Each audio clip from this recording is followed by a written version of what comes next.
കേരള നിയമസഭയിൽ ഒരുപാട് തവണ പോലീസിന്റെ അതിക്രമങ്ങൾ ചർച്ചയായിട്ടുണ്ട്. പോലീസിന്റെ ഭാഗത്തുനിന്നുള്ള വലിയ ഗുരുതരമായ വീഴ്ചകൾ ചർച്ചയായിട്ടുണ്ട്. പക്ഷെ ആദ്യമായിട്ടാണ് പോലീസുകാർക്ക് മേലെ ഉണ്ടാകുന്ന അതിക്രമങ്ങൾ, ആ അതിക്രമങ്ങൾ കാരണം സേനയിലെ ആത്മഹത്യ വർദ്ധിക്കുന്നത് നമ്മളൊരു അടിയന്തര പ്രമേയമായി സഭയുടെ ശ്രദ്ധയിലേക്ക് കൊണ്ടുവരേണ്ടി വന്നത്.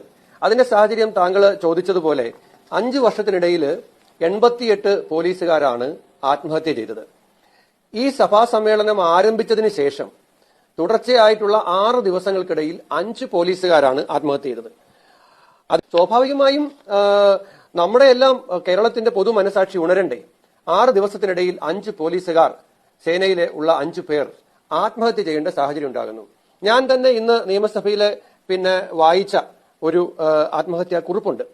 അതിൽ ജോബിദാസ് മക്കളോട് പറയുന്നത്, നിങ്ങൾ പഠിക്കണം, അമ്മയെ നോക്കണം, പോലീസ് സേനയിൽ അല്ലാതെ വേറെ എവിടെയെങ്കിലും ജോലി നേടണം എന്ന് ഒരു കുറിപ്പ് നമ്മളെല്ലാം വല്ലാതെ നീറ്റുന്നുണ്ട്.